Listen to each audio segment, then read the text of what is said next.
गोष्टीचा त्यांना बारीक अभ्यास करून बोलण्याची सवय होती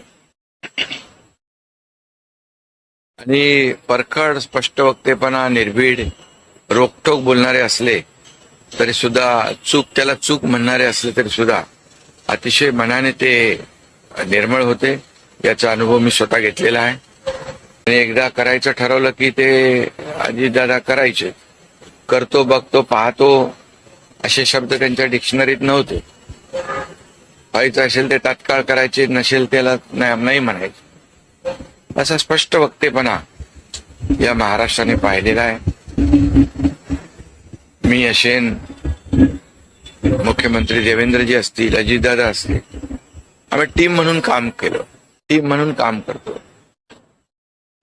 आमच्या वेळाही कामाच्या वेगवेगळ्या, मी अजितदादांनी 6-6 वाजता देखील अपॉइंटमेंट दिलेल्या अधिकाऱ्यांनी आणि लोकप्रतिनिधींनी पाहिलेल्या आहेत. अतिशय वेळेचं महत्व आणि वेळेचं भान ठेवणारा नेता हरपलेला आहे.